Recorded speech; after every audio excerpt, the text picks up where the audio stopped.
let's just get started. Just share anything you want with us to start this off. I'm excited. I'm excited too. Well, I am Dr. Micheala Steinmetz-Benton. I am michealaalexis on Instagram. And basically, I had my VSG back on May 6th, 2019. And I have lost 225 pounds. That's amazing. Yeah, it's great. It's crazy. That's crazy because everyone that I've talked to, it's been like, 100 pounds is 100 pounds, but 200 pounds, like, that's amazing. It's crazy. Yeah. That's one of the questions I got actually was, what was your highest weight? Because on my Instagram, I'm just like down 225 pounds, but I haven't ever, I don't know if I've shared my starting weight. Maybe I have. I'm sure I have. But I started about 500 pounds. I think my highest was 470. Okay. Was about my highest. So yeah, it's really wild. And it's such a difference, And I don't know, I don't know if you've experienced this at all, but like sometimes I will look in the mirror and it's almost like a little bit of body dysmorphia. Like, I'm like, is that me? Like, is that? Definitely. That happens to me way more than I want to admit, honestly. Yeah. It's weird. Or like I'll be walking past, those like reflective store windows, and I look over and I'm like, I mean, she's adorable, but who is that? Who is that? No, seriously. I wake up sometimes and like I'll be laying down and I still feel like I was 304 pounds. I still feel like that. And then I look in the mirror and I'm like, wait, what? Like, it's just so weird. I think because I drop weight so fast, my mind just doesn't catch up. It hasn't caught up to it. You know what I mean? Yes. Yeah. Yeah. It's also like, it's like little things too that kind of make you address it. Like, I'll put on certain clothes that fit me before, and then I'll look in the mirror and I'm like, why does this t-shirt look like a full dress? Like, what? And it's mind-boggling that I ever had the mass to fill that. Does that make sense? It just feels so strange.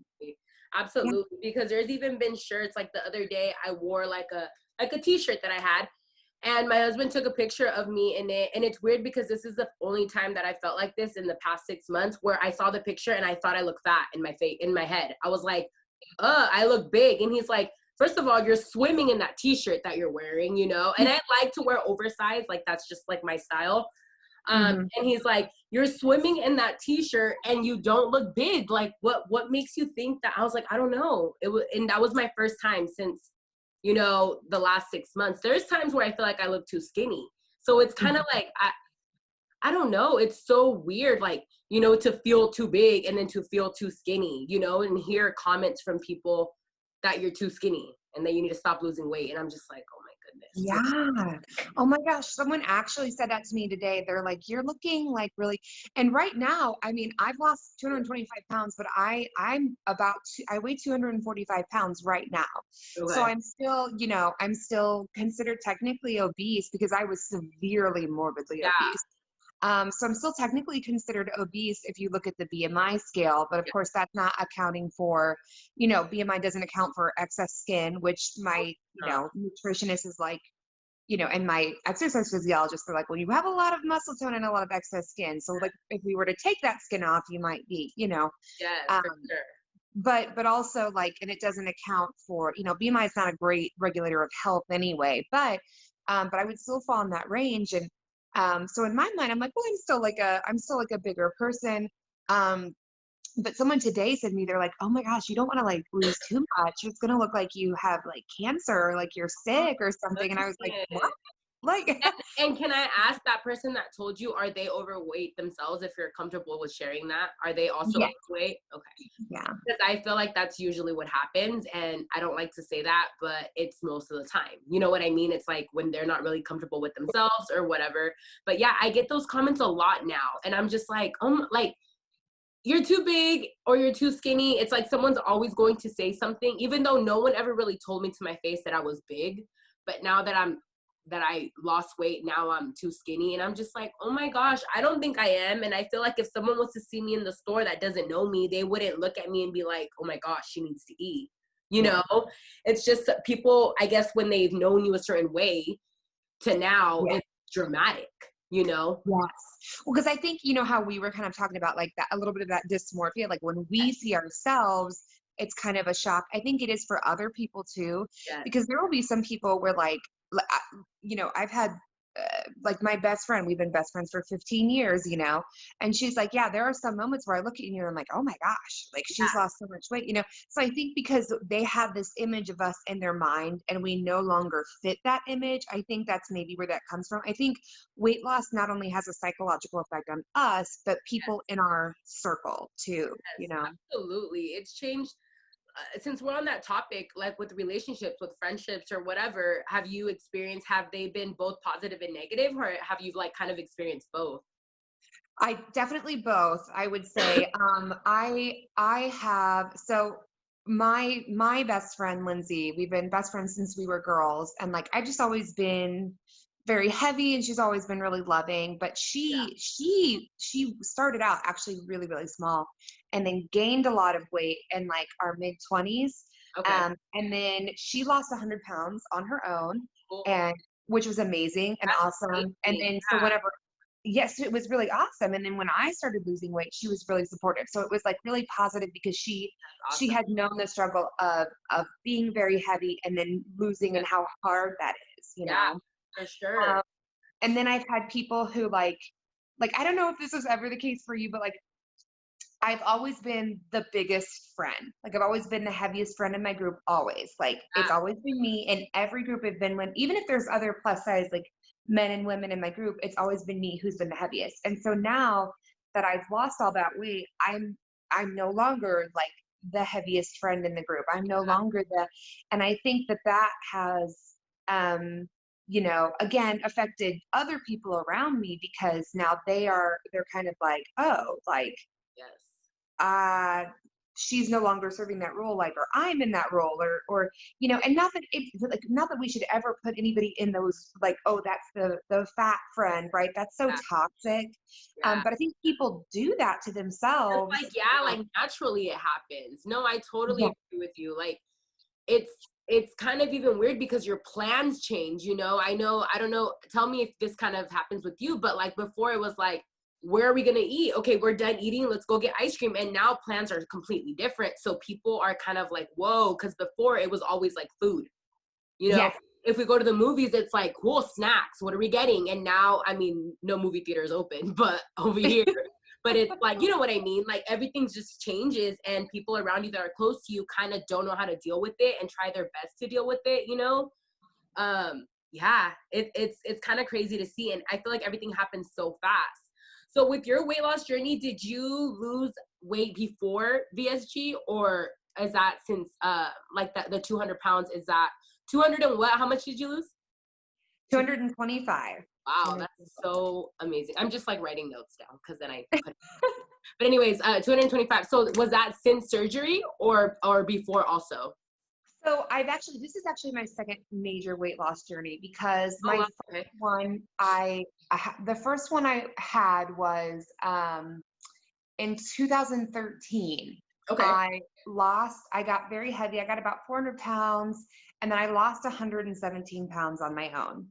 But I did it in a very unhealthy, unsustainable way Okay. and gained all that weight back plus some. And then, so January 1st of 2019, I was like, I'm going to start Yeah. doing my best. Like, I'm going to just, and I lost about 40 pounds, I would say 40, 45 before the surgery ever happened. Okay. And then when I had the surgery, well, I had a failed gastric bypass surgery in April, Oh and then the wow. corrective VSG in May, and then I lost the rest of the weight. Yeah, that Oh, was a wait, so whole what thing. you got it? You got the bypass April 2019? Well, so I went in April of 2019 to it was April 24th, 2019.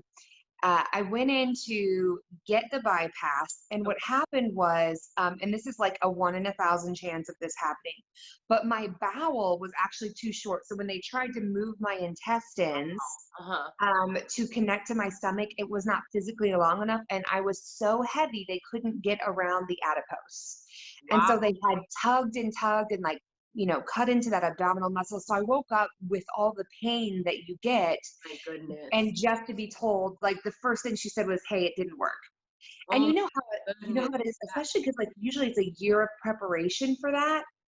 And so I was devastated. Yeah, I was gonna ask, how did you react to that news? I would have been a mess. I was a mess. I would say that it was almost like a grief cycle Yeah, because that's the only thing I can equate it to is because you go in with this hope and this celebration of this new life that you're that, trying to have. that you prepped Um, for so long. yeah, Yeah, so long. And yeah, then to wake up in excruciating pain and be told we didn't do anything. for no reason, basically. Yeah, yeah. Oh my goodness. It was awful. So I still had to have the same recovery time and everything. But and after a couple of days, I finally was able to contact my surgeon's office, and they're like, "Here's the thing: we had an opening in a couple of weeks on. So it was April 24th, and they were like, if you can come in May 6th, we can do the VSG instead of the Wow, bypass." okay. So it was a very quick turnaround, but it was like two major surgeries back to back. You know what I mean? I guess it's Yes, minor because it's laparoscopic, but it's still, I but mean, they cut into your abdomen, still, but you still, know. yeah. So it was a crazy experience. And then of course, like insurance was nuts for the next 6 months. Like they were trying to get me to pay like $28,000 Yeah, because and they were those are saying, things you're not thinking about, you know? yeah, It's already approved and everything, and then yeah, bam. Oh, yeah. They're like, well, we approved this surgery. We didn't approve this yeah, surgery. And you had two surgeries. And I'm like, it's not my fault the first one failed. How is that my fault at all? exactly. You Yeah, know? that's So we finally, the hospital came back in and covered it, and because we contacted risk management and everything got settled. But it was a wild ride, Paulina. It was that is crazy. insane. And to think that that was, I mean, a little bit over a year ago, but I mean, Yes, really, that's insane. But I'm so happy that they figured it out and like had a plan, because imagine they could have made you wait. They could have been like, sorry, we don't have yeah, openings. yeah. And that would have been horrible. Hmm. Yeah, so I'm glad they had a plan and they were able to help. But so your recovery, man, so it was like back to back. And yeah, I mean, Yeah, it's still painful. I mean, I yeah. remember me, and I'm a baby with pain, okay? Uh, but for me, I mean, I felt like the first month and a half, I was like a zombie. I had like no energy and all of Yeah. that. Ugh. It was I remember it was really like for me, the I think mostly the first 2 weeks after surgery, and I'm not pain. I've never been a person who's sensitive to pain, but I am a huge baby about nausea. Like Yeah, I'm like I can't I function if was I'm super nauseous. nauseous. So sick for 2 weeks. I was sick as hell, girl. Like I was Yes. so sick. So waking And up from surgery, were you nauseous? yes, yeah. Woke up from surgery nauseous. Yeah. And I remember but I also remember waking up and being like, I'm nauseous, but so hungry. And so I was like, can I have some food? I'm so hungry. And they brought some food in. I had like a half a spoon of gel, and I was like, oh my God, I'm so full. I'm the fullest I've ever been ever. Yes, yes, I remember that, man. And I know now, like, I'm gonna be 13 months post-op on the first. You're how many months? You're like Let's see, a year. May. So I know, it's like we lose count after a year, honestly. I'm like, wait, yes, after you hit a year, yeah. So whenever May was, three months ago, 3 months so ago, you're like 15, 15 months, 16 15, months. something like that. Yeah, Yeah, 15 months. 16 months post-op. Yeah. Um, and I know now I can eat way more than I Me could. too. And it's like, and I like, it's so crazy because I literally feel like it happened kind of overnight for me.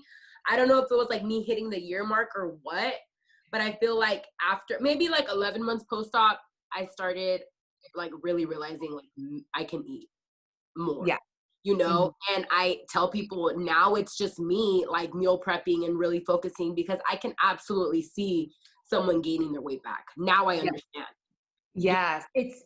It's like I feel like the first year after surgery is like practice, and then when you hit that year mark, or hell for me even at like I would say 11 months, I was eating like full meals again, and I was like, okay, so now we're in the real time. Now we're in Yes, the now it's game time. Yeah. It's game time. So the maintenance I think has been crazy. I will say though, I was for the longest time like really restricting myself to 5 ounces a day, really restricting myself to 1,200 calories. But because I've become so active, I was starving. Like 1,200 was not cutting it anymore. Oh, I'm starving too. And so I talked with my nutritionist, and she was Yeah. like, listen, you are a grown woman. You should Yeah. not like, I know a lot of sites online and like people online will shame you if you go above 1200. She's like, but don't like, you need to nourish your body. And she's like, like for me, I try to work out at least 30 minutes a day, but lately I've been doing about an hour a day because it just for me it has become such an important part of my mental health too, Absolutely. especially now, Yes. Absolutely. to get that and the endorphins going. But because I'm using my body so much more now, my hunger is matching that. And like the other day, I was talking about all the calories I had in a day, and a friend was like, "And you're still losing weight?" And Yeah. I was like, yeah, because the difference is before I was consuming all those calories and not doing anything. And now I'm a much more active person. And I'm also, it's like, like if I eat 1800 calories a day, Yeah. right, which is not out of the norm now, Yeah. um, 1800 calories of like ice cream, it's not the same as 1800 calories of like spinach and chicken and Absolutely. fiber and protein dense foods. Absolutely. Um, so I think this is also like really a test of like, have you changed your relationship with food? Because I think for me, there was the fear of like, I went in like almost panicking, like, I'm eating so much more now, but I'm still losing weight, but I'm eating so much more now. And she's like, right, this was just a tool to get you to a size that was more manageable and to get you practicing with smaller portions and practicing with changing your dietary options. That's why we focus so much on nutrition, is so that Absolutely. whenever you get to the ability where you can eat more again, you know what healthy options look like for you. Yeah. So I think having a healthy relationship with food and saying, this is a thing that nourishes me, I shouldn't be afraid of it. I know that I'm using my tools. I know that I'm eating protein dense, fiber dense foods. Yes. Um, I think has really helped. I think what I loved about my program is how holistic it was in the sense of like we did talk about nutrition, we did talk about exercise, you had to see a therapist. I think it's such an important thing that when you're going in and losing a crazy amount of weight, like 100 pounds is still a crazy amount of It is weight. insane. Yeah. Um, but when you're going in and doing that, you are prepared with multiple tools. I think the reason why I failed in 2013 is because I was eating 1,200 calories a day. My hair was falling out because I didn't know anything about, having protein maintenance. Yes. I was exercising. I felt like I was going to pass out every day. I got so sick. My teeth got really thin and like kind of see through. Like, and I didn't have the right tools. I wasn't in the right place, and I didn't have a healthy relationship with food, and that's why I failed. Um, so Yeah, I'm, 'cause- yeah, yeah, it's the relationship with food, and that's where I'm like, 13 months post-op, and I'm learning. I'm still new, because people think once you hit the year mark, it's like you're a pro. No, not at all. Because like you said, now it's maintaining, and trying not to gain. Sorry. And trying not to gain, and that's a whole other. Honestly, I feel like it's harder right now than it was in the year because in the year, my weight was dropping. I knew what I had to do. My restriction was a lot tighter. When I remember being 6 months post-op and I would get so full. I would eat something and I was like, I'm so full. Now I eat the same thing and I'm like, I'm nowhere near full. yeah, And it just changes so much. I had someone message me the other day, like, yeah, you're hungry, but like you can't eat it, right? And I'm like, no, I definitely can eat it. And it's because you hear so many different stories from, Instagram or you Google or whatever sources you're using, and it's like everyone is going to experience it differently. yes, First of all, you know, my restriction is different from your restriction, different from another person's restriction. It's completely different. And that's why it's so hard to tell someone like, oh, at 13 months post-op, you'll only be able to eat this. And it's yeah, like, that's not realistic. yeah, And I always ask this, have you experienced dumping syndrome? I always like to ask this because a lot of people haven't. But have you? yeah. I Yeah. will say that, and everyone's like, oh, and this is something I heard all the time. People like, oh, if you have the gastric bypass, you'll definitely have it, but if you get the sleeve, you probably won't. Yeah. That's because I definitely have. I Okay. definitely have. Yeah. Yeah. And it's not so much now, but I would say definitely within the first 6 months, I tried to have, well, and after my surgery, and this is the craziest thing. I don't know if it's related to the surgery, but I'm a science professor. I'm a cell and molecular biologist, and Awesome. it's How cool. do you, how do you like it? My I stepmom's a love it. professor. She teaches child development, and she loves it. Like Love it. I'm getting my master's to teach elementary school because I love kids. So when I Yeah. talk to like you're working with adults, I like to work with children. Yeah. So it's like, yeah. You go, Queen. Master's degree. Okay, okay, Paulina. I see you flexing, girl. So You're yeah, so cute. oh my God, I love it. I love it so much. But yeah, so I'm a science professor, so I actually understand these mechanisms, Yes. and so that has also kind of helped as well in the journey. But now I can't even remember what I was going to say. I started to I fall don't apart. remember either. We got distracted. It's fine. I don't know. But I you just blacked out. understand it, I feel like, on a deeper level, because I mean, there's a lot of science that goes behind this. You know Yeah. what I mean? And like me, no. Science is not my thing. So, but yeah, Hey, but those little babies are, and they are just as important. All oh right, my so God. that's fabulous. There's a role, there's a purpose. We all have our talents. Like for me, science, all the knowledge in the world. I walk out into the real world, and my common sense is just garbage. So So we funny. all have our talents. That's so funny. Yeah. It's so funny. Yeah, I feel like sometimes I'm such a potato. Anyway, but So, but yeah, so I've kind of been able to understand the body changes that yes. have come with weight loss and like what that looks like. Um, and so that I think has made it really, really helpful. But because of my background in science and because of what I teach, I teach human anatomy and physiology, Yeah. which is perfect because That's awesome. Yeah, because you understand it way more than someone yeah. that doesn't, is not a professional with that. Because I'm telling you, with me, science was like, I have to get through this class and like that's it. I'm not taking the next one. Yeah. Yeah, there were definitely some classes like that for me, like psychology classes. I'm like, I want to See, understand my this. bachelor's is in psychology, and it's hard, but Yeah. at the same time, I enjoy that. It's what you enjoy, really. Yes. That's what it is. Yes. You're Yeah. so right. You're so right. Yeah. But yeah, so I think that has kind of helped me too to understand like Mhm. why things have been happening with my body and what they look like. And now I'm also getting to like fall back on that trust. But anyway, that's what has motivated me to kind of do more research as I've been going too about like health and things like that. And I think that the hardest part too about this, and I think, I don't know if it kind of seems like you might have a little bit of anxiety about it too, is like Yeah. now that we have had the ability to eat more, there's that fear in our mind that's like it's gonna come back, right? Absolutely. And especially because like I think this is something you talked about before because obviously I'm a stan, so I've watched a little bit of your Yeah. stuff. Because I'm like, oh my God, she's so cute, I have to watch her. But I think you've talked about like, that you want to have children. Is Yes. that correct? Okay. Cool. Soon, Okay. yeah. So me too. So there's like that Yes. fear too of like, what's going to happen there? Is my relationship with food going to be hard? But one thing that I've been trying to keep in mind is that, I think the reason why people fail, if you will, because I mean, can you really fail at something that's like a lifelong journey? I mean, it's like you're going to have ups and downs, but I don't think we should. I think we should stop saying we're failures Yes. because we're still here, baby. We're in the middle of this Yes. pandemic. We're all surviving. We're doing our best, It's tough I don't think any of us are failures, but No. if you're doing this thing called life, you're winning, baby. You're trying. So No, seriously. Right now it's yeah, so hard. Just anything. Like it's so hard.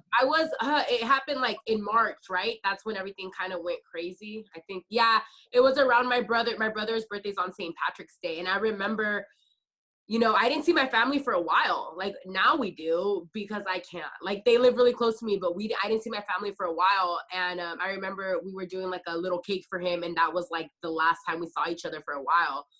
So I mean, think about it. We're already going to be in September, and it's still going on. Yeah. And, man. And I was like, I mean, I was right in the middle of my journey. You know what I mean? And I know a Yeah. lot of people like they got their dates pushed back, didn't get their surgeries, all of that, man. And it's crazy, or people, I feel like we can't use COVID as an excuse because honestly, I work out with a personal trainer. We stopped for a little bit. We're training again now because it's at her house. I don't go to a gym, so it works out for me. But still, it's like trying to get outside, trying to do all of these things, because I feel like it's very easy to come up with an excuse and just be like, oh, sorry, can't go outside.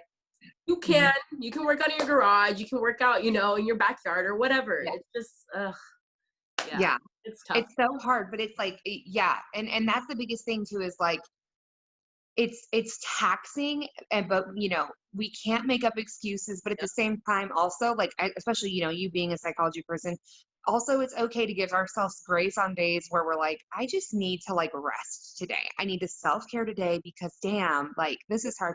And I feel like this is affecting our mental health a lot, because like, I don't know if you know this, but like when we're in close proximity with another person for 30 seconds or longer, our body starts secreting a hormone called oxytocin, which is the cuddle hormone. And it makes us feel happy. And with all of this social distancing that we have, and the inability to also, I mean, we get little happy chemical messages from seeing another person smile, but everybody's wearing a mask, right? All of these things adding up, and then having to stay isolated, plus the constant fear of, am I going to get sick? Am I going to get other people sick? I think all of it is like a little traumatizing, to be honest. It is. I mean, walking into a grocery store right now, it's depressing. Like, seriously, you explained it in a way deeper level, right? And I'm like learning from you, but like you go into a grocery store and you see everyone with masks. Like, I've seen some people now where they have like a plastic one, or they'll wear like the plastic shield one. Yeah. And at first I was like, whoa, but now I'm like, you can see their face, And I know you're like me. I know you like to wear lipstick, and there's days where I'm like, throw on some red lipstick and it makes your day so much better. Like, honestly, So it's like, you can't see anyone smile. You literally see their eyes. And I'm the type of person to say hello to everyone or give someone a smile or whatever. And you can't do that. And it's really sad. I don't like it at all. It makes me sad. It's hard. Yeah. And especially like, I mean, we're full glam girls. Okay. We want people to see the power lift. What do you look like? And it's like, I got to tell you though, my eyeshadow has been snatched lately, girl. Yeah. My sister, she works at MAC. Yeah. She works at MAC, and her eyes are like amazing. And she's like, we just got in a line of lipsticks. She's like, I'm still going to sell them, but she's like, her eyes are always like super crazy. And then like, she has like nothing on her lips. She's like, gotta make it work, Yeah, gotta make it work. Yeah. Well, and since I'm going in and teaching and stuff, at this point, I'm like, I just put makeup on from here up. I put full glam for you today, baby. But from here up, because otherwise my mask is running off my nose. It's just, so you guys are in person right now? Yes. It's Missouri. That's what I was gonna ask, because over here, Yep. Yeah. When you live in a red state, a lot of people think that COVID isn't real in my state, and they think that it is a liberal agenda. So that's kind of like, and we're like, no, it's like a real, that's hard. The virus is happening. People are dying. So and a lot of places are kind of not being as cautious. Like, I know that the coasts are much more responsive. Like, I've heard Massachusetts, I've heard New York, I've heard California, Oregon. I've heard a lot of places are closing down. They have us meeting in person. So you guys are in person. That's crazy to me. So are your guys like restaurants? Like, what's open in your guys' area?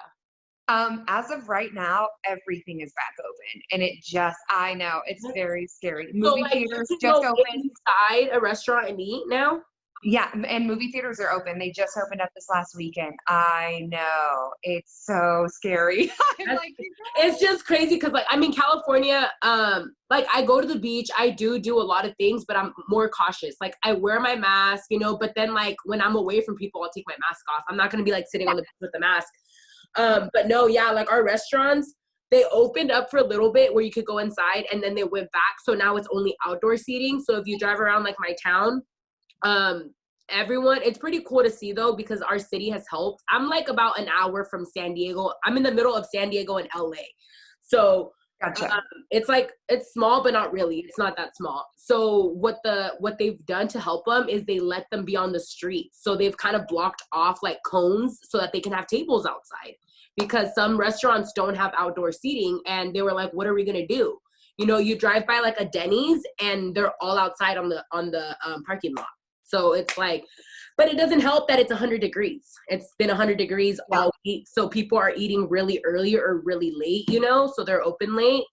But that's crazy to hear how other states are, because it's crazy.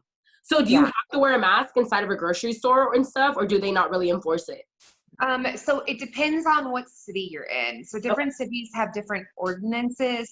My city has an ordinance where if you go to a public place, you need to be wearing a mask. Except for at restaurants, you can take off your mask when you're at a restaurant. And if you're at a gym on the machine, once you're on the machine, you can take your mask off, but then you need to put it back on as you're leaving or if you're checking out at the desk. Yeah. But pretty much every place you do need to wear a mask. Not everybody follows that. That's what I was going to ask. Like, are people following that? Yeah. Some people just refuse. And you know, that sucks. Like, I mean, yeah, you're probably healthy, but like, what if someone in here is immunocompromised? You pass it to them, you know, it's to help protect others. But yeah, so not everybody's following that, but I would say the majority of people are, which is really good and encouraging to see. But yeah, but all of that combined, I think. Yeah, I know. We're like so going off, but no, it's so interesting. Yeah, it's just such a crazy time, though. It really, I mean, it's like, it's hard not to talk about it because it's the elephant in the room, you know? And then, like, I talked to someone from different states, so it's different. Like, you know, Texas is different from California, from where you're at. So it's interesting. And it does tie into all of this, you know, with our weight loss. It affects a lot of things. Yeah. Mental health. I think mental health, exactly. Because I think if you are feeling sad, you know, you're not gonna, like, for me, I think the only reason why I was ever able to go on this weight loss journey, to pursue weight loss surgery, to go through all the steps is because I started seeing a therapist about a year before I even thought about weight loss surgery. Yeah. Because I had some of my own trauma to work through, and this isn't something that I just like share everywhere, but I have PTSD. From experiences like in my, you know, primary exposure, like growing up in my home life. And it was really tough. And I think that was one of the reasons that I developed such an unhealthy relationship with food, is because it was a little bit of my trauma, and food was used as a tool for like control and manipulation, and also punishment. It was removed.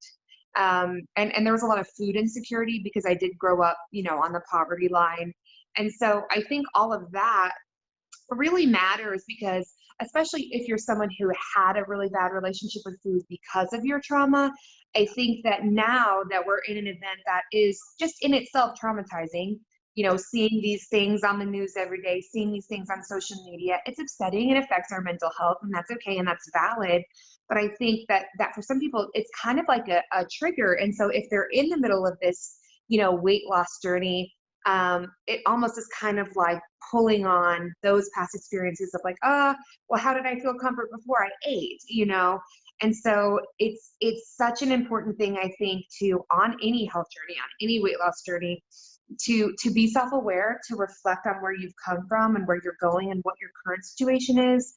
And to also just be maintaining your mental health, because I think the only way that we're going to be successful is with that. Like, if we're saying, it's okay for me to nourish my body, I'm going to be thoughtful about what I use to nourish my body. But if I have a day where I go get French fries at Wendy's, I'm also not going to self-harm emotionally and be like, oh, you know, you're a failure or what, you know, because you know, it's okay. You made that choice. You know, make a better choice next time. That's okay. That's okay. Do you know that you did that? You wanted that. It made you feel good in the moment. There's no shame in that. Yeah. Maybe tonight we're going to have a lot of like spinach and some baked chicken, you know. I think it's just giving yourself grace right now is such a big thing. And I think that's so important. And that's another thing too. And I'm sure a lot of people have gone through this, but like with me, it used to be like, let's say it was Sunday morning, right? And I was like, I'm going to eat, or let's say Monday, I'm going to eat healthy. You eat healthy. And then for lunch, you eat a burger, right? And then for dinner, you're going to be like, I'm going to eat pizza. I already messed up today. I'm going to eat burger and pizza. I did that a billion times. So I think it's really breaking away from that, right? And then Monday, you're like, I already ruined the week. I'll start next Monday. Yes. And Yeah. then It's a years spiral. pass. Yes. It's So a spiral. that's what always happened to me when I think about it. And I've shared this in another video. I feel like with me, when it would really hit me was during the holidays for some reason. Honestly, Yeah. I think it's because it's Christmas. Our family like really dresses up and for Christmas to like sit in a living room. But it's like, I love that. yeah, it's like in my family, like everyone gets really glam. Like that's just how we've always been. And every single year it was like I was going towards the same outfit. You know, I would do my makeup, buy really pretty jewelry and shoes, right? And then I would have like a black dress. And like that was my go-to every year. And then, you know, New Year's would come up and I'd be like, this is the year. And then it would be March and I would like stop trying to lose weight or whatever. And then it was like another year and another year and another year. And then I gained 100 pounds I gained 100 pounds in like a decade, you know? So it's just like, I don't know. It's just crazy to break that. And I just have to constantly remind myself that I can go back. But at the same time, it's like not fear it so much because it's scary to think of that controlling you, you know? Yes.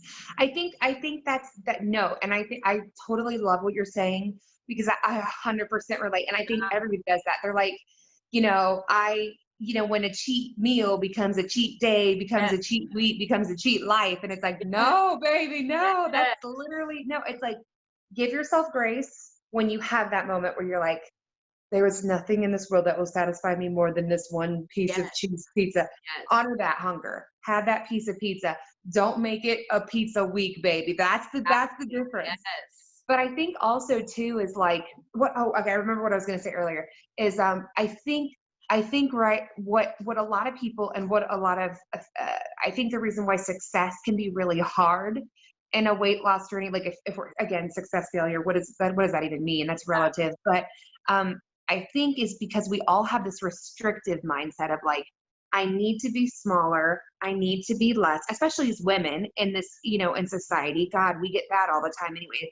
Your makeup's too much. You're too flashy. Like you're too feminine. Stop. Please kiss my butt. No.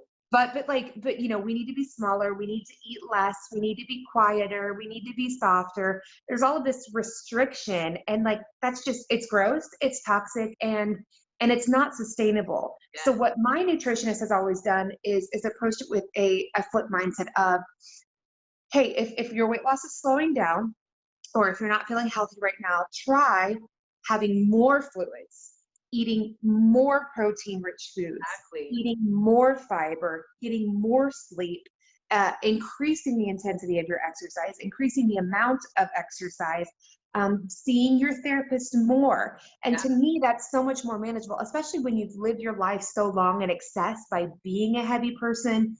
You're used to being like, I want more pizza, but instead it's changing your mindset to, I need more fluids right now. Why don't I try that? Or why don't I have some more of this cucumber bake that I learned the other day? Actually really delicious and satisfying, you know. Why don't I get more rest? I think going away from a restrictive mindset that's very harmful, and embracing the excess, but embracing the right excess, I think is much more sustainable. And that is what has been helping me in my, because for a while I plateaued for a month, Paulina, like my weight did not move and I was working my butt off at the gym. I mean, literally, working my butt off. My nutritionist and I was like, it's not moving. And she's like, well, what are you doing?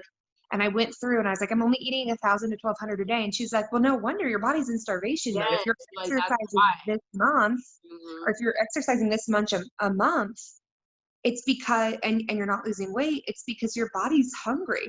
And so I was like, okay, so I started eating like 1,500 calories or 1,800. And there were some days where I would even eat 2,000. And I'm like, I can't believe I'm eating this much. I feel so much shame. It's because we're so scared of a number, and that's not so scared of a number. And it's gross. It's gross. And then all of a sudden, in a week, Paulina, I lost 9 pounds. You see? Just from eating more. Your body was like, thank you for giving me, you know, the nutrients I needed. Thank you for feeding me. Yeah, no, seriously. It's crazy. That's hard though. That's hard for someone to really understand because we think like low calories, a lot of workout, like we're gonna lose a lot of weight. You know, when you're going through the year or whatever, you can't physically eat more. You know, I remember there was days where it was like 500 calories and I was clapping because it was so hard for me to get that in. Yes. You know? And then it's normal, but now how far out we're at, we're not always going to eat 600 calories. It's not realistic. I will faint, you know, and people think we're always going to eat like that. And I know, like, now when I eat more, I see stares of, you know, I mean, people around me, and they know that I've had the surgery, and they'll kind of be like, should you be eating that much? But it's because they're not educated on that. And they might not say that, but I just feel the look, you know, I see them looking and I know what they're thinking, and they're not going to say it. And like I said, they know that I've gotten the surgery, and they know that, you know, your stomach was cut or whatever. But what they don't know is that it's not like that forever. You know, it was like that to help me get to where I'm at, you know. But it was a tool. Exactly. And it's remembering all the things you learned in the year, you know. And now it's like, when I do get pregnant, I am, like you said, I'm kind of scared. But at the same time, I have to remind myself, like, you're still using the same tools. Just because you have a baby doesn't mean that you're going to eat like a slob, you know? But again, it's using this, because if not, you know, people are like, oh, I'm pregnant, I'm going to eat for 2. I'm going to do this, I'm going to do that.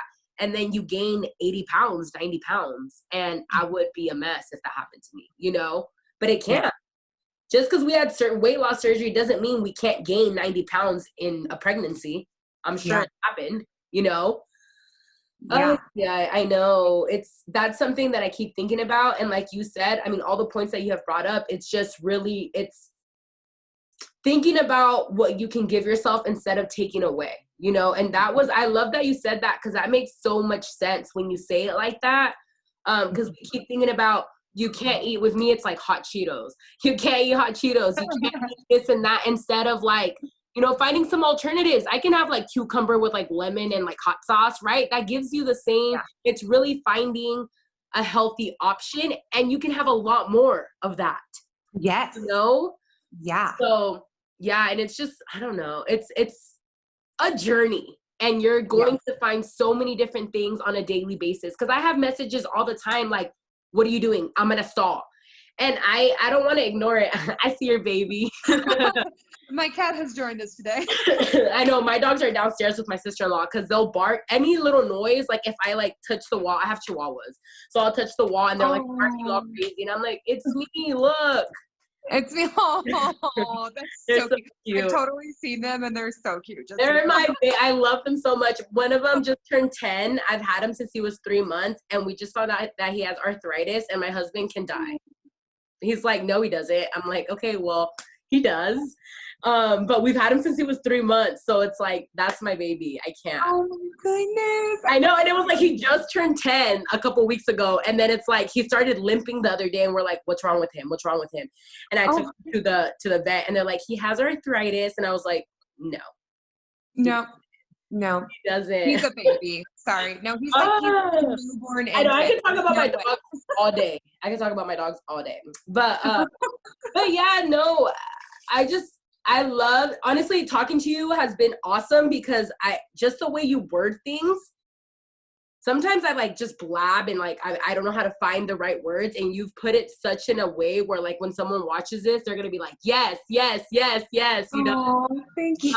No, yeah. I mean, I feel like I think one of the things that I really love about your content is that it's kind of like talking with like a sister. Yes, you know? and that's what I wanted to tell you.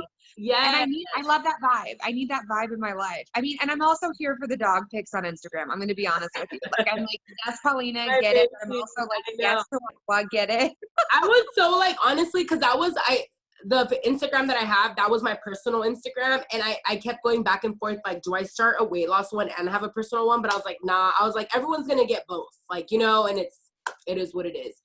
But with my podcast, I wanted it to be like, it doesn't get old, because everyone's story is so different. You know, every single week, it's not boring. Everyone's is so different. Everyone has something to add, or, you know, whatever. Like, man, like I talked to someone that got surgery she was 16 when she got surgery. Yeah. And that was crazy, you know, completely different experience than me, you know? Yeah. Or with you, like how you got the bypass and then VSG. Like, that's insane. You know, also it's just so many things to talk about. It's awesome. It's wild. And I love that you said that. Yeah. Cause it is, there's so much. And then people who, like are having it after being moms, then those of us who are like, Yes. I want to be a mom. I'm not one yet. I will just change my body. You know, what about all the loose skin that I, you know, and that's also been hard for me. Like, tell me if it's been hard for you. Like, and I don't like to compare myself and stuff, but you know, I'm 13 months post-op. I see a lot of people that got surgery around my time, and now they're getting their tummy tucks, and now they're getting all these things. And with me, I told myself, no matter how bad, because I want to, for sure. My arms are fine, but my stomach for sure. But I'm like, I want to have my babies first. For me, I mean, if someone else does it, you know, that's on you. But for me, I'm like, why would I get a tummy tuck, have kids, and then my stomach be, you know what I mean? It's not going to snap back like that. Exactly. That, and that's what is holding me up. Like, I think if I were to, like, I've only seen this with other people who were like in the 400s, 500s when they started, but like I have loose skin on my neck. Like, I can pinch it and it'll stay in shape. And like, but for me, my biggest is like my arm. I don't know if you can see that, but like, right. And it's crazy because I can feel that there's like nothing in there. It's just skin. It's the weirdest thing. That's amazing though. Like, it's crazy. Yeah, that's progress, girl. Those are my exactly. Because I try to try to find the positive. Like, when I see my stomach, I'm like, oh, there's loose skin. But then other times I'm like, I grab it and I'm like, dude, there's not that much fat in there. Like, that's loose skin. It was filled with fat, you know? And it's like, blows my mind. It's so funny. I sometimes feel like a deflated balloon. Oh yeah, for sure. Like a melted ice cream cone. Like when I lay down and my tummy kind of like spreads out. I know. Like, and you see it going in. Like, obviously we all get on, we do research before, and you see what it could look like. But when it's your body, it's like, oh, this is so weird. I feel like there should be something in there, and there's nothing in there, you know? Yeah, I said the other day, like 100, when I was like, I told myself my goal weight was 140 pounds. Mm-hmm. I'm at 160 and I've been stuck at 160. But I literally think my body, I know. And see, I feel like if 304-pound Paulina would be hearing this conversation, she'd be like, shut up. You're like 160 pounds. You know what I mean? Like, shut up. But I feel like when you are heavier and you picture yourself at 160, I thought like, you're gonna look so good. And I do look good and I am healthy, but you don't think about all the loose skin. You don't think about your chest completely being gone. You don't think about all of those things, you know? Because when I was heavier, I mean, I was, you know, up here, and now there's nothing. So it's like, you know, so it's hard to like process that. Yeah. How your body looks different in clothes, and like certain clothes you're like, okay, I used to have a beautiful cleavage line, where did that go? Because that could have stayed. That's not what I wanted to lose. It was the other things, you know. That's the funny thing, is you don't get to control where the weight loss happens.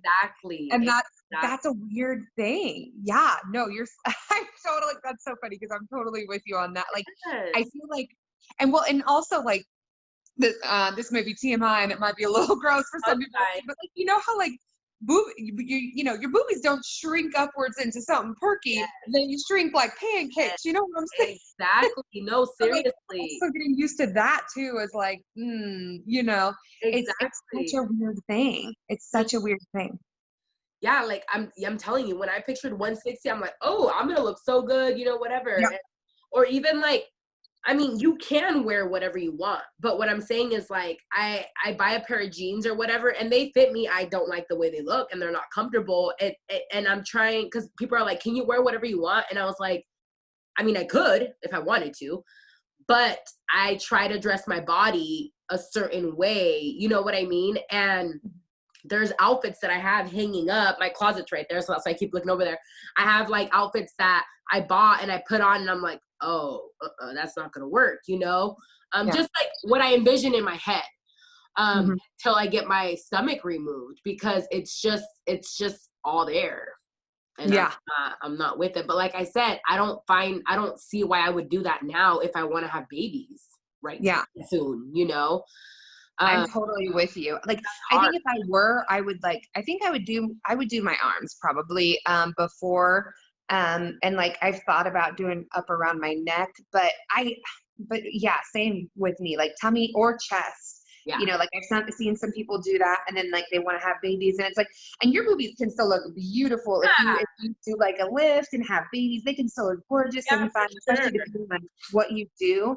But I think it's just like, I don't know. I don't want to spend the money and Yeah, then have that major alteration in my body and then feel like I have to do it again, maybe, yeah, and I I've feel like heard it's a lot. that doctors like sometimes they don't want to do your tummy again. I mean, I'm sure there's doctors that will, but they kind of don't want to like redo it, or work on someone else's work after the fact. So like I've actually asked a couple surgeons. I haven't gone in person, but just like on Instagram, there's a lot of especially right now with COVID, when they were not doing anything, they were very active on there. And I would ask them and they're like, wait for babies, all of them. There Yeah. wasn't one that told me like, no, come now, even though they probably were like, we need money, they haven't been doing surgeries. All of them told me to wait. They were like, you've lost a lot of weight, but I would definitely wait. And I Yeah. was like, okay. Yeah. But Yeah, absolutely. it's hard though, because sometimes I'm like, no, I'm gonna do it right now. It's just like I don't know, I battle with myself about it.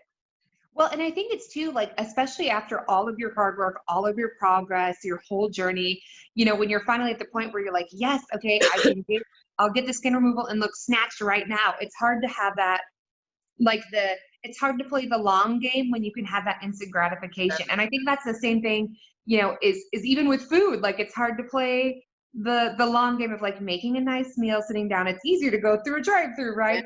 So I Yes, think there's so many things like with surgery, there's so many things that in your mind you realize, okay, like there's so many things in my life. I don't know if you've had this. For me, I've realized there's so many things in my life where I've gone the instant gratification route instead of like absolutely. waiting the long game. Absolutely.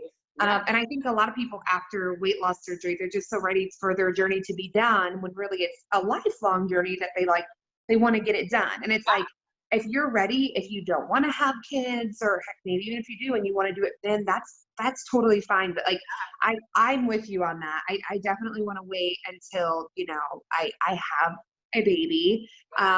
If that's an option for me, I don't even know, I haven't even gone to the doctor to check fertility or anything like that.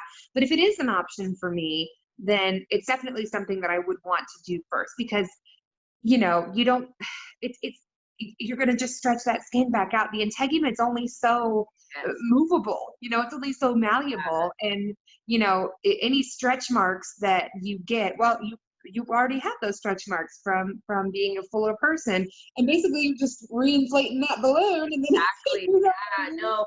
But like I agree with you when you say that it's hard because like I'm at a point, so I'm 160, right? I said that my goal was like 150. My stomach has to weigh at least 10 pounds. It has to. So I Yes. think about that and I'm like, look, my body has been at a halt. I think my body is comfortable where it's at. I feel very healthy. Everything, like when I've gotten my blood work done and everything, my doctors are like, you're good. Like you're at a good weight, I'm 5'4". So I remember back in the day when I would go to the doctor, obviously, I mean, you can probably relate. Every single time I'd go to the doctor as a kid, it was like, you need to lose weight. You need to lose weight. You need to lose weight. Right. But as an adult, it's so weird to go now and they tell you like, you're good. And I'm like, what? No, like you still need to Yeah. tell me I need to lose weight, So it's weird. But yeah, I feel like if I get the skin removal, I would be at my goal weight. Yes. So I think that's what's making it hard for me because like you said, I can decide right now, go get a tummy tuck. And then I'm like at my goal weight. Am I going to be content? Probably not. I'll probably find something else, Yeah. So That's the big thing is I think we're just, and I think this is actually something you've said in one of your videos before that I loved. And I was like, yes, Paulina, give us the tea. But it's so easy. I think it's easier to change a body than a mind. It was something like that. And I was like, that is truer words because even if you were, let's say you're at your goal weight right now, let's say your skin is tight exactly where you want it, Yep. we would find something. And it's not even just us. people around us, like we talked about, will find something. Like, it's so hard to get to a point where, because first of all, we're never going to be perfect to someone else. Nope. Beyonce, the queen of the universe, is not perfect to some people, which those people are broken. Okay. Yes, seriously. But you know, you're not going to be perfect for someone. It's like, I've gotten to the point where I'm like, I just need to be good enough for myself. And it's a battle every day. And I think it'll be a lifelong journey, especially whenever you have carried excess weight for a period of time. It's always going to be this battle. But I think at the end of the day, we just have to decide for ourselves, I'm happy here. I'm good with this. Like my weight, to be in the right BMI, which again, BMI is a terrible measure of health because it doesn't account for, muscle mass, things like that. My weight is, I'm 5'9" and I should weigh 160 pounds, 160, 170. Yeah. And I'm looking at you and I'm like, if on your 5'4" body, that's what 160 pounds looks like. Yeah. And I think that you look like a normal, healthy, slender woman, and me being 5'9", that's supposed to be my weight. I don't think so, baby. Yeah, because like looking at the the chart or whatever, I remember, and this is why I like my surgeon, because I remember I asked him like, what's your goal weight for me? And he's like, I don't have a goal weight for you. He's like, we'll kind of just see what happens. And I was like, what do you mean? And he's like, okay, you're not going to stop asking me. He gets up and goes and grabs the chart, right? I don't know what the chart is, but it's like, that chart that says, if you're 5'4", you need to weigh this, right? And there's no other measurements that are accounted for in that. And it was like 120. And he looks at me and he's like, is that what you want me to tell you? You need to weigh 120? He's like, because you're not going to. And I was like, why? And he's like, I played soccer growing up. I have really muscular legs. I don't have like skinny legs. He's like, I'm looking at your legs. I'm looking at your muscle. I can see you have muscle. You're not going to weigh 120 pounds. And if you did, I probably would tell you that you are not healthy. Mm-hmm. So that's why he doesn't like to use that chart. He's like, I have to have this chart in here. Like, I have to. He's like, but I don't like to look at it. And I was like, wow, that's awesome, because I remember that chart being like thrown at my face all growing up, like, you need to weigh this. You're this tall. You're really overweight, So, and it's hard to break free from that, I think. I love that you said that, because I actually had someone tell me, they're like, I mean, you don't look like you have that much more weight to lose. And I'm like, I'm still 245. It's crazy because like my lowest weight is somebody's highest weight. And so that's crazy too, to think about that is like something I'm so proud of and feel so healthy at. This is like someone's like worst, you know what I mean? So that's also really crazy to think about too. But they're like, you can't have that much more weight to lose. And I'm like, well, according to the BMI chart, I should weigh 170. And that was my goal in the beginning. Is I started at 470 and I was like, I'm going to lose 300 pounds. Yeah. And I've lost 225. So as of today, actually, it's so funny. And I don't know if I saw this, but on Instagram, I posted, I hit 75% of my goal. I've listed, 225. I have 75 pounds to go. How do you feel? Are you so excited? Like a snack, girl. Yeah, it's like you have to, that's what I tell people, you need to celebrate every single milestone. And I said it the other day in a post, and I was like, if that means you met all your liquids for the day, that's what it is. If that means you took all your vitamins, that's a celebration. You know what I mean? If you ate like crap and did all your vitamins, honestly, focus on the vitamins. Like, come on. Yes. You focus have on the to. I love that. I love that. I love you have such a positive mind. I love that. But you're right. You too. It's so cute. Like, and it's hard because everyone thinks so. I don't know. I feel like, I don't know. Everyone just has a different mentality, and it's how you were brought up. Or not even that. It's sometimes, you weren't brought up in a very good house or whatever, and you want to be the opposite of that, So it's just like breaking free. You know what I mean? And it's like really trying to remember everything that I'm trying to find the right words, but you need to remember everything you struggled with. And then now it's just like breaking free from that, and that could be different for everyone. Mm-hmm. So man, it's just crazy. Like, this journey is just it's awesome, because every single day I feel like there's something to celebrate. You know? Yeah. Yes. And I think that's the other thing too, is like, it kind of goes back into, it's harder to change your mind, but if you change your mind to a mind of gratitude, like, I have air in my lungs. Yep. I hit this goal today. I hit my foods today. Hell yeah.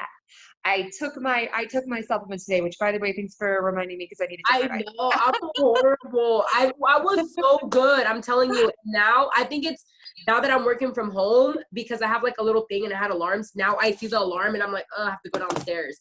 And before I used to have it right next to me at work, you know? Yeah, and so it's just there. Yes, yeah. So lately, it's so funny the things that have become like it's easier for me to work out now because I'm at home and I'm like, oh, I even if I just pace my hallway, I'm like, I'm gonna get my steps in Yeah. today. It's gonna be great, you know. But like vitamins, I'm like, that seems like a lot right now. I know. But you know It's what? so I've been funny. lacking in my vitamins, and you know how I told you that I've gotten sick a couple times. Oh yeah. I'm like, I told my husband yesterday. He asked me, he's like, "Are you taking your vitamins?" And I was like, yeah. And he's like, all of them that you're supposed to be taking? And I was like, no. And he was like, Paulina, that's probably why you've been getting sick. And I'm like, no, that's not why. That's why. That's why, you know? Because I'm Oh like, my God. ugh. Well, and they can also affect energy levels too. Like your vitamins can totally Oh, yeah. like B12, B6, those B vitamins, man. If you're deficient, you're gonna you're gonna feel fatigued, you're gonna feel exhausted. And it's so funny because I literally said that last week. I'm like, I am dragging butt this week, you know. And my husband Phil, he's basically like also my mommy a little bit because he's like, have you taken your vitamins? Yes. Have Yes. you taken them? And I'm like, I'm an independent woman, but no, I haven't. Yeah, I should probably do that. Or he'll be like, it's 10 o'clock at night. You have to work at 5 o'clock in the morning. Why are you still awake, young lady? And I'm like, okay, I love you, honey. I'm going to Because come he to knows bed. the struggle. He knows the next morning you're going to be like, Yeah. why didn't you tell me? He knows my life. Yep. That's He's looking out. He's looking out for number, you know, he should be number one for himself, but you know, he's looking out for me. So, That's so, and like, I know you have a really good support system with him. And like, I talk about this with a lot of girls that are married, and it's like, that's such a huge part of this. Like, yes. honestly, I'm super thankful because I've known people that are going through this and it's completely opposite. Their husbands are like, okay, you've lost enough weight. All right, you know, or like they get extra attention and they're just not with it, you know, or whatever. And that's too much. This is already hard enough. You know, this journey is already hard enough. So to have that negative person from someone that you live with, no thank you. Yeah, gross. Yeah. It's like, No, thank you. if someone you're with does not support you getting into a healthier state of mind, making better choices as far as, you know, being more active, taking in more fluids, being happier. If they do not support that, if they do not support your happiness, then that person is toxic and you need to lose them like you lost the weight, baby. Exactly. Yes, dude, it's 2020. Do better. Okay. Get better lovers, get better heroes. We don't have to settle anymore. No. Okay. We never did. Exactly. Like that literally is like the thing that can break you from losing weight. You know what I mean? You get the surgery, you lose 50 pounds, and then you don't lose anything else or whatever. And then what? Yeah. Yeah. You know? Well, and it's like too, even some friendships, like, I don't know if this has happened for a lot of other people, but like I lost a friend from my weight loss. And that was really hard too, is just kind of like in preparation for it. It was very intense. It was an emotional roller coaster. And it's like they, you know, and they pieced out. And like, that's okay because, you know, I think that some people are, they come in waves, you know, they're branches on your tree and they're there to stay, or they're leaves on your tree. They have a time, and when the season changes, they go, and that's okay too. And sometimes there's no hard feelings. Sometimes it was just, that's just the way it was. Yeah. And that's crazy because I feel like as an adult, you realize that, but when you're a kid and you lose a friend, it's the end of the world, you know? Yes. If that person's supposed to be there, they're gonna be there. That's it. Yeah, I agree 100%. Yeah. Well, and like, especially, I remember too, going into this and like, you know, I don't know if you saw this at all in your research, but like, I know that there was a lot of research about how like this is the divorce surgery. Oh, We're like, this is why people break up. And I'm like, I think the reason why is that when you are a very heavy person, like my heaviest, my self-esteem was 0. And like I dated right before I found my husband, who was an angel, thank God, you know what I mean? But right before I dated him, I was with like, he was a scrub. Okay. And but my self-esteem was so low because of how society treats bigger people, because of, we assume how we associate weight with beauty and weight with health and all that toxic Yeah. diet culture crap. I felt so low that I was like, this is all I deserve. And so I got into that relationship, and then something clicked in me, something clicked in my brain one day that I was like, I deserve, well, something happened in that particular situation, but after that, something clicked in me like, I'm a good, kind person, and I deserve a good, kind person. And Yeah. it's like, especially if you've come from, with me, like I said, I came from a pretty difficult background. I think when you've come from that, it's like you are now an adult, and you don't have to set upper limits on your happiness. Yeah. It's okay to be happy, and it's okay to embrace that. And it's okay that if you in the family that you're making for yourself, that you want to choose a peacemaker, Yeah.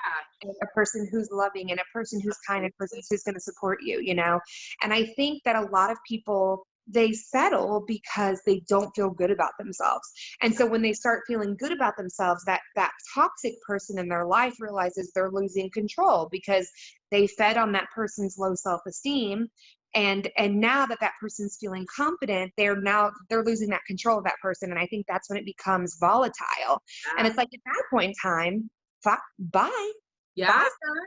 I And don't need you. it just makes people feel uncomfortable too, because if someone's not, people have goals. It doesn't just have to be about weight. It could be Yes. in school or buying a house or whatever, running a marathon, whatever your goal might be. And if you see someone else doing, I don't want to say better than you, but them meeting their goals, it's kind of like, oh, they're annoying. They're full of themselves. Or, you know what I mean? And it's like, some people, seeing someone else succeed is just like making them bitter, I guess. I don't know. Instead of letting it be something to motivate themselves, they just allow that, and it's sad. And I don't care if someone feels like that, because it's your life and you have to decide what is good for you. And if someone's not with it, then like you said, bye. It's really that simple. I mean, yeah. And it's like, I understand how, like, because for me at my heaviest, when I saw other people losing weight or other people losing successful, I understand how that can be painful when you're in a really tough mental spot. And so I can completely empathize with that. But at the end of the day, I can't control how other people feel about my situation, but in that same right, I also can't control how they're treating themselves. They have to decide for themselves, like, I'm worth it. I'm going to make these lifestyle changes, But I think it's just, man, especially with weight, I think we put so much emphasis on weight being associated with health and weight being associated with beauty. But it's actually funny because I had a friend reach out to me the other day who went to college with me, and she's like, hey, I'm a physician's assistant now, and there's something I wanted to ask you about. Will you read this article? And so she sent me a scientific article, and basically in the article, it discussed that thing that I was talking about, where we focus so much on restriction when really we should be focusing on increasing things. It talks about that, how there was a study done, and if I can find that article, I will send it to you. There was a study done and it was a long-term study. They compared people who fell into the normal BMI range, the overweight BMI range, and the obese BMI range. And they found that so long as all of these people had the same level of activity, they all had the same statistics when it came to morbidities. So the onset of disease, diabetes, blood pressure, they all had the same likelihood of developing disease, even though their body sizes were different, so long as they were all active, which means that maybe health isn't associated with weight after all. Maybe what actually matters is how much we're using this tool, how much we're using our vessel. Yeah. And that it has powerful indications, not only for health, but for society, because for so long, people would comment on my photos back when I was at my heaviest, Paulina, and they would be like, oh, like, I'm just worried about your health, and I'm like, first, you don't worry about my health. You just be in judgment. You don't care about my health. Worry about your own health, first of all. Yeah, exactly. Second of all, maybe, but there's actually science now saying that, like, even if you have a bigger body, so long as you're active, So that means that if any of us ever fall, like let's say we have a baby, we tick back over into the overweight range again or something like that. What matters is your activity level as far as long-term health. So if you're hitting, and this was saying that if you're hitting at least 5,000 steps a day, which is like what, walking a mile and a half, walking 2 miles a day, basically, then your long-term health is going to look just the same as like Kim Kardashian West, right? Like it's fine. And so that really was mind blowing to me. And so she's like, as a health professional, this and studies that are coming out like this are mind boggling to me, because for so long in my field, we've been prescribing weight loss to patients when maybe what we should have been prescribing is exercise and increased activity and setting them up with an exercise physiologist. Yeah, there's people that are 120 pounds and don't walk at all, Yeah. So And so like I might be healthier than that person. Exactly. Absolutely. Yeah, absolutely. For sure. Yeah. And so that's crazy, because again, and that's also like, I think too, one of the reasons why people overeat is because it's an emotional thing. There are chemicals that come off when we eat. That's an ancient reward system that activates in our brain that says, yes, we love nutrition and we need this because we're going to have to run from a saber-toothed tiger in a little bit, right? Well, now we're in modern times. We're not running from saber-toothed tigers anymore, but we still have those same mechanisms that reward us when we eat. So eating feels good, but like if you go into the doctor and they're like, you need to lose weight. Well, you feel like crap. So what are you going to do? You're going to go home and eat, right? But what if you went into the doctor and they're like, hey, everything's looking good so far, or maybe things aren't looking good so far. But instead of saying, you need to lose weight, you need to change your body's not good, I don't like your body. Maybe instead if they said, hey, would you like to meet with an exercise physiologist? They're going to have some great tools and exercise ideas specific to your body and like your muscle and fat ratio. And they're going to show you how you can increase activity in your day to day. Like the results would be so different. People wouldn't be so like I was explaining earlier, every time I would go to the doctor as a kid, it was always like lose weight. And I was like, okay, and I would go home and eat pizza because they weren't telling me what to do. Yeah, I knew, like in my mind, I kind of knew like, okay, I have to eat better and I have to exercise. And that's all. I played soccer. I was very active, but I ate like crap. So it was kind of like they didn't guide me. And that was like 13, 14, 15, 16 years old. Like the way they were telling me wasn't helping me. You know what I mean?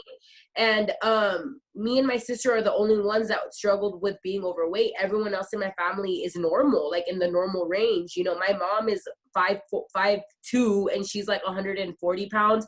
My dad's like 6 foot and like 190. So it's like they're normal. And my aunts, there's no one in my family that's overweight. My grandparents, no one. Yeah. So to us, it was kind of like we were kind of starting that, I guess, and that's another reason, like huge reason why I got the surgery was obviously to have kids, but to be, an example for them. I didn't want to have kids and then them learn, and then I'm the one that started that in my family. You know what I mean? Yeah. Yeah. I was going to be the starter of that. And that's depressing to think about, Yeah. So it's hard. Yeah, man. It's just, there's so many things, and everyone experiences it so differently. But I feel like I've talked to a lot of people about like going to their doctor as a kid, and that's always been a thing. Like, lose weight, you're big. Thank you. Bye. But they're not giving you any tools, and it's like, and I've had some people say, well, like if you knew now, if you had all the tools now that you had going in when you've gotten the surgery, I'm like, absolutely, I still would have, because my body had still gotten to a point where it was painful to exercise. It was not manageable. This tool gave me the ability to get to a size where then I could manage my weight from then on out. So I absolutely still would have done it. There's no need to surgery shame. And it's also not the easy way out. I don't know if you heard that crap. Not the easy I've heard it so much, and it's so annoying because it's honestly, this year has been the hardest year of my life. And it's been a lot. Like I wasn't able to deal with them. Like every single emotion, super happy, super sad, super stressed, whatever, was food. Everything was food. And for this whole year, I wasn't able to do that, and that's already hard enough. I literally was like, I'm going to sleep, because I would be upset that I couldn't eat. And, people don't see that. They don't see all of that. The only person that sees that is my husband, and he'd be like, okay, good night, and it was like, you have good days and you have horrible days. Yeah. It's just part of it, you know? But people It's don't, like I said, they don't see that. They just see Instagram. And I try to put both on Instagram, really, because, you know, I follow people that it's all so positive and so beautiful. And yeah, I'm sure that's a lot of it. But then I'm really thinking, like, is it really always like that? Like, for you, you know? Yeah. And it's not. I mean, we know the reality is that they're just like any day in life, there are going to be really gross, sucky days. And like for me, hearing my nutritionist say to me, you know, you cannot continue to exist on a restrictive mindset because that is going to poison you. You're poisoning your own well by saying, I don't deserve to eat. Yeah. I don't deserve this. I don't, it's so hard, you know? So I think the mental part is hard. And this is not the easy way out, but it is definitely, and it is what it is. It is a tool.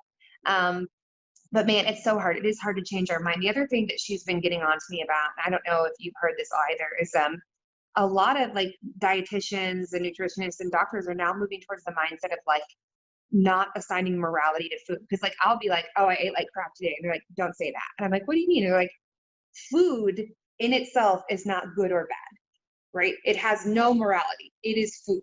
So when we eat the food, it is nourishing our body. And anything that nourishes us cannot be bad objectively, right? And they're like, and so when you say things like that, what happens in your brain, whether you know it or not, psychologically, is when you say, this is crap food, I have eaten the crap food, what you're saying to yourself is, I am a crap person because I have eaten the crap food. And it starts to, it transcends just a thing. But I love that that's changing, because I haven't seen a nutritionist, honestly, and I think I should soon. I haven't seen one since probably 3 months post-op, you know? But I love that it's it's okay. I love that it's changing, because that's so much more positive than just being like, oh, well, you messed up, you're screwed. You know, that's not reality at all. Yeah. It's mine is throw in the towel, you know, and that's been hardest for me because I totally do that. I'm like, oh, I ate crap food. And they're like, no. The food, you craved it. It nourished you. You honored that hunger.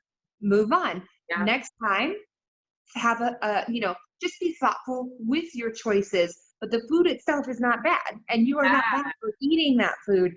And that has been really good. Like that blew my mind. So I was like, what? You know? Yeah. And that breaks the habit of, we were talking about earlier, of how like, one bad meal leads to a bad day, to a bad week, to a bad weekend, to a bad month, blah, blah, blah, and then 10 years pass, you know? So, and I feel like if we were taught that, if a doctor would have told me that at 15, you know, and at 15 in high school, okay, as a senior, I was probably like, it's crazy because I was probably like 175 and I'm 160 right now.